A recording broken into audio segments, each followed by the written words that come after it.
Hello বন্ধুরা, আজকের আরও একটি নতুন ভিডিও নিয়ে চলে এসেছি। আজকে যে ভিডিওটি থাকবে সেটি থাম্বনেল দেখেই বুঝতে পেরেছেন কোন বিষয় হবে। কচু গাছের যে যত্নটা নেব সেটা কিন্তু শীতকালের কীভাবে যত্ন নিতে হবে সেটার উপর ফোকাস করেই তৈরি করব। শুধু বর্ষাকালেই নয়, শীতকালেও কিন্তু কচু গাছের বিশেষ কিছু যত্ন নিতে হয়, যার ফলে আমরা পরবর্তী সময়ে এর থেকে বেশি ফলন বা ভালো ফলন পেতে পারি। বর্ষাকালে ফলন নেওয়ার পর এর উপর আমি আর কোনো প্রকার যত্ন নিতে পারিনি, তাই এই সময় আমি বিশেষ কিছু যত্ন নেব। আর আমি আলাদা কোনো মাটি নয়, এই মাটির মধ্যেই কিন্তু এই গাছগুলোকে পুনরায় স্থাপন করব। কিন্তু এর জন্য এই মাটিগুলোকে আমাকে আবার শোধন করে নিতে হবে আর বিশেষ কিছু সার প্রয়োগ করে এই মাটিটাকে নতুনভাবে উর্বর মাটিতে পরিণত করতে হবে। তার আগে কিছু পদক্ষেপ নিতে হবে, তাহলে চলে আসুন দেখে নেই। প্রথমেই আমি টবের মাটিগুলোকে সব এক জায়গায় জড়ো করে নিয়েছি এবং এর থেকে কন্দগুলো বেছে এক জায়গায় রেখে দিয়েছি। এই মাটিগুলোকে আমি খুব ভালো করে রোদে দিয়ে দেবো, যাতে এর মধ্যে থাকা ব্যাকটেরিয়া এবং ক্ষতিকারক কীট পতঙ্গগুলো বাইরে বের হয়ে যায়। মাটি খুব ভালোভাবে শুকিয়ে গেলে তারপরে আমি এটাকে চেলে নেব এবং এর মধ্যে থাকা ইট এবং ঢেলাগুলোকে বা কাঠির টুকরোগুলো সেগুলো আমি ফেলে দেব। ফের এর মধ্যে আমি কিছু সার প্রয়োগ করব। কচু গাছ মার্চ থেকে জুন মাসে বসায়। বর্ষাকালে বর্ষার জল পেয়ে এই গাছ দ্রুত বৃদ্ধি, শীতকালে গাছের বৃদ্ধি কমে যায়। এই সময় গাছ সম্পূর্ণভাবে রেস্টে থাকে, তাই এই সময় অতিরিক্ত খাবার দিলে কিন্তু গাছের লাভের থেকে ক্ষতি হতে পারে। তাই আমি এখানে যে মাটিটা প্রস্তুত করব সেটা কিন্তু শীতকালের কথা ভেবেই আমি এই মাটিটা প্রস্তুত করব, তাই এর মধ্যে আমি সার খুব কম পরিমাণে দেব। কচু গাছ রোদ খুব পছন্দ করে, কিন্তু শীতকালে রৌদ্রের পরিমাণ খুব কম থাকে, তাই গাছকে এমন জায়গায় রাখতে হবে যেখানে 6 থেকে 7 ঘন্টা টানা রোদ্দুর পায়।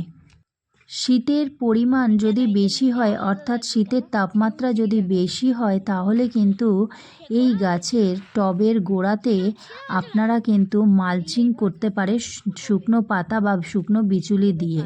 এই কচুগুলো আমি অনলাইন থেকে কিনেছিলাম। এখানে দেখছেন কচুগুলোর রুটগুলো খুব ভালোভাবে ডেভেলপমেন্ট হয়েছে, কারণ এই টবের মধ্যে যখন আমি এই গাছটাকে বসাই এর নিচে আমি অনেক পরিমাণে শুকনো পাতা দিয়েছিলাম, আর এই গাছ শুকনো পাতা দিয়ে তৈরি মাটি খুব ভালো পছন্দ করে। আর দেখুন এই টবের মধ্যে কিন্তু রুটগুলো খুব সুন্দরভাবে ডেভেলপমেন্ট হয়েছে, আর এখানে যে মাটিটা আছে সেই মাটিটা কিন্তু একদম ঝুরঝুরে মাটি। আপনারা যদি টবের নিচে এইভাবে শুকনো পাতা দিয়ে গাছ বসান, তাহলে কিন্তু এই শুকনো পাতাগুলো পরবর্তীকালে জল এবং সার পেয়ে কিন্তু এইভাবে পচে যাবে এবং মাটিতে রূপান্তরিত হবে। আর শুধু মাটি নয়, এই মাটিটা কিন্তু এখন সার মাটিতে পরিণত হয়েছে। এখানে ভালো করে দেখলেই বুঝতে পারবেন এর মধ্যে কাটি বা পাতাগুলো শুকিয়ে আছে, যা এখন সার মাটিতে পরিণত হয়ে গিয়েছে। আপনারা কিন্তু শীতকালে রিপটিংটা এই সময় করবেন না। আমার সময়ের অভাবে আমি এখন এই রিপটিংটা আপনাদের জন্য দেখানোর জন্য আমি করছি, তা না হলে কিন্তু আমি এখন করতাম না। আপনারা নভেম্বর মাসের দিকে বা নভেম্বর মাসের শুরুর দিকে আপনারা কিন্তু এই কচু গাছের রিপটিং কমপ্লিট করে রাখবেন, যাতে পরবর্তী সময়ে আপনারা এর থেকে ভালো ফলন পেতে পারেন। আমি এখানে টবে দেওয়ার জন্য কিছুটা শুকনো মাটি এবং এই কন্দগুলোকে বেছে রেখে দিয়েছি। আজকের মাটি শুকিয়ে গিয়েছে, দেখছেন মাটির মধ্যে সার পাতা মিশে এগুলো কেমন সার মাটিতে পরিণত হয়েছে। আমি এবারেও এইভাবেই মাটি প্রস্তুত করব। আর এখানে দেখুন টুকটুক চলে এসেছে।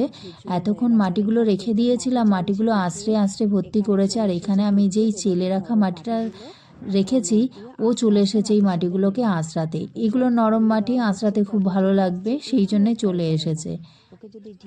আর এ এতটাই অবাধ্য, একে যদি তাড়ানো হয় না তাও এখান থেকে যাবে না, ওকে মারলেও যায় না, ও বোঝেও না যে ওকে মারা হচ্ছে, ও চুপচাপ দাঁড়িয়ে থাকবে, খুব গা ঘেঁষা। এখানে দেখুন আমি ওকে সরিয়ে দেবো, তাও ও এখানেই দাঁড়িয়ে থাকবে। এইভাবে পুরনো মাটিগুলোকে রোদে দিয়ে চেলে নেবেন, তাহলে এর মধ্যে থাকা ঢেলা বা কাঠের টুকরো এই সমস্তগুলো আলাদা হয়ে যাবে এবং এই মাটিটা আরও উর্বর মাটিতে পরিণত হবে। এর মধ্যে আমি বিশেষ কিছু সার আর কিছু অন্যান্য উপাদান মিশিয়ে এই গাছে এই মাটির গুণাগুণ কিন্তু আগের থেকে আরও বাড়িয়ে নেব। দেখতে পাচ্ছেন মাটিটা এতটাই নরম হয়েছে, সামান্য একটুখানি চাপ দিলেই কিন্তু এই মাটিটা নরম হয়ে ঝুরঝুরে হয়ে পড়ে যাচ্ছে। এর মধ্যে থাকা এই সমস্ত কাটিকুটিগুলো আমি ফেলে দেব, দিয়ে নতুনভাবে এই মাটিটাকে আরও উর্বর মাটিতে রূপান্তরিত করব। শীতকালে সূর্যের তাপ ঠিকমতো না পাওয়ার কারণে এই গাছের মধ্যে কিন্তু বেশ কিছু রোগের উপদ্রব দেখা দিতে পারে। প্রথমত পাতায় ছত্রাকের আক্রমণ, এর ফলে গাছের পাতার উপর ছোট ছোট দাগ কালো বা বাদামি রঙের দেখা দিতে পারে।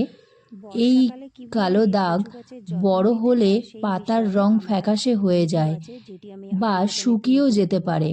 আক্রান্ত পাতা কেটে ফেলে দিতে হবে যদি এই ধরনের ছত্রাকের আক্রমণ, অথবা আপনারা কোনো ছত্রাকনাশক ব্যবহার করতে পারেন। এখানে দেখুন মাটিগুলো কেমন ঝুরঝুরে হয়ে গিয়েছে। এই মাটিতে যে গাছই বসাবেন সেই গাছই কিন্তু খুব ভালোভাবেই বৃদ্ধি হবে। আর এখানে থেকে আমি এতগুলো গাছ পেয়েছি, অর্থাৎ কন্দ পেয়েছি, এর মধ্যে থেকে যেগুলো পরিণত ও ভালো সেগুলো দিয়েই কিন্তু আমি গাছ বসাবো। এই দিকের এই কন্দগুলোর মধ্যে কিন্তু যেগুলো আমি বাইরে থেকে কিনে এনেছিলাম অনলাইন থেকে, সেই গাছগুলো আছে, এগুলো আমি আলাদাভাবে বসাবো আলাদা টবে। এগুলোর মাটিও আমি ঝেড়ে নিচ্ছি আর বেছে আলাদাভাবে রেখে দিচ্ছি কন্দগুলোকে। এই সময় গাছের আরও একটি রোগ দেখা যায়, সেটা হচ্ছে কলার রোগ। গাছের গোড়ায় জল জমে গাছের গোড়া পচে যায় এবং এই গাছগুলো হেলে পড়ে যায়।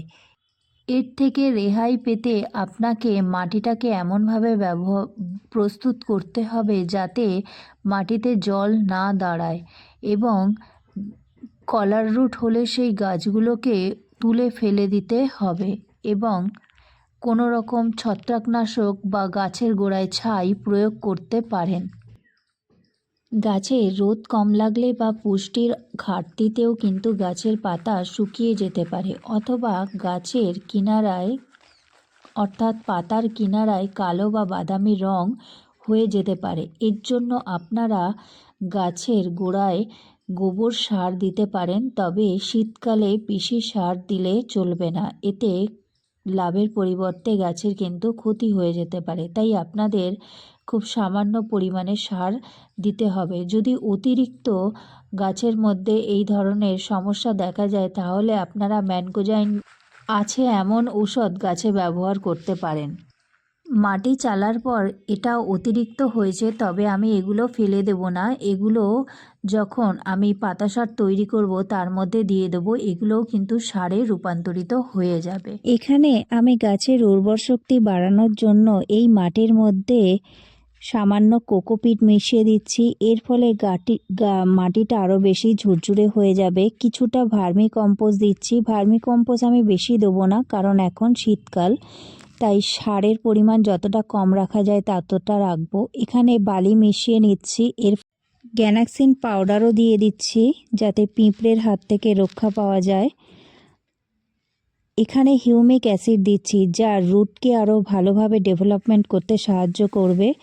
পটাশ এবং অ্যাপসম সল্ট দুটোই আমি মিশিয়ে দিচ্ছি। এই মিশ্রণটিকে খুব ভালোভাবে মাটির সাথে আমি মিশিয়ে নেব। এর মধ্যে যে সমস্ত উপাদানগুলো দেওয়া আছে তা মাটিকে আরও উর্বর করবে, মাটিকে ঝুরঝুরে করবে এবং জল নিকাশি ব্যবস্থা খুব ভালোভাবে হবে। আমি এখানে শীতকালের কথা মাথায় রেখে কিন্তু মাটিটা প্রস্তুত করছি, কারণ শীতকালে এই গাছে কিন্তু বেশি সার প্রয়োগ করা যাবে না, তাই আমি সারের পরিমাণ খুব কম রেখেছি। পরবর্তীকালে আমি আরও সারের পরিমাণ ধীরে ধীরে বাড়াবো। আমি প্রথমে টবের নিচে খুব ভালোভাবে পাতা দিয়ে ভর্তি করে নিয়েছি। তারপরে এই মাটি দিয়ে এর মধ্যে বসিয়ে দিচ্ছি কন্দগুলোকে। এর মধ্যে যে সমস্ত কন্দগুলো স্বাস্থ্যবান এবং ভালো সেই কন্দগুলোকেই বেছে নিয়ে আমি এগুলো বসিয়ে দিচ্ছি। এই যে দেখছেন এখান থেকে কিন্তু গাছ বার হবে।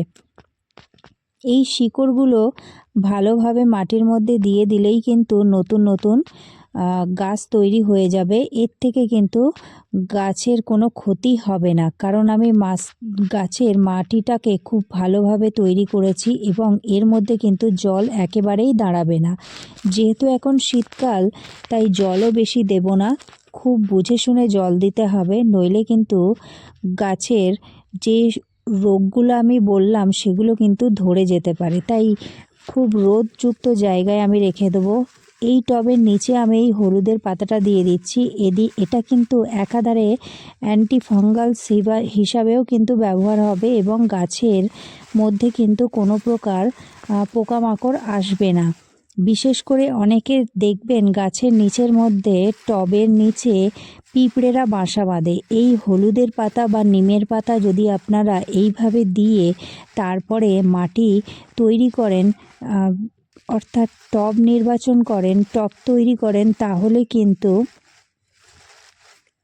টবের নিচে যে পিঁপড়ে বাসা বাঁধে সেটা কিন্তু হবে না বা কোনো রকম কীট পতঙ্গ ঢুকবে না। আমি ভালোভাবে মাটি দিয়ে চেপে ভিতর থেকে হাওয়াটা বের করে দিচ্ছি, যতটা সম্ভব বের করা যায়, কারণ এই হাওয়াটা থাকলে কিন্তু গাছের পক্ষে ক্ষতি হবে। আর যেহেতু এর মধ্যে বালি, কোকোপিট এই সমস্ত কিছু মেশানো আছে, তাই এই মাটিটার মধ্যে কিন্তু অক্সিজেন চলাচল করবে এবং হিউমিক অ্যাসিড থাকার ফলে কিন্তু গাছের শিকড় কিন্তু দ্রুত বৃদ্ধি পাবে।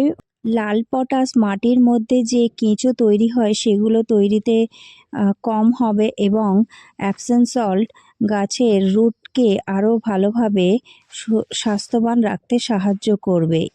এই মাটিটা কিন্তু গাছ বসানোর জন্যে আদর্শ মাটি। আপনারা চাইলে বালির ভাগ সামান্য একটু কমিয়ে দিয়ে কিন্তু এই মাটির মধ্যে অন্যান্য গাছও বসাতে পারেন। বর্ষাকালে কচু গাছের কীভাবে যত্ন নেবেন তার উপর আমার আলাদাভাবে ভিডিও আছে, আপনারা চাইলে সেই ভিডিওটা ডেসক্রিপশন বক্স বা আই বাটনে গিয়ে দেখে নিতে পারেন। এখন আমি খুব ভালোভাবে টবের মধ্যে জল দিয়ে দেবো, ভালোভাবে ভিজিয়ে দেবো, তারপরে মাটি শুকিয়ে গেলে আবার জল দেবো। যেহেতু এখন শীতকাল তাই সপ্তাহে 2 দিন থেকে 3 দিন বা 1 দিন আড়ে আড়ে বা 2 দিন আড়ে আড়েই কিন্তু আমি জল দেবো, কিন্তু খুব সামান্য পরিমাণে। মাটি ভালোভাবে শুকিয়ে যাওয়ার পরেই দ্বিতীয়বার জল দিতে হবে। আজকের ভিডিওটা এই পর্যন্তই ছিল। ভিডিওটা ভালো লাগলে অবশ্যই লাইক, শেয়ার এবং সাবস্ক্রাইব করবেন।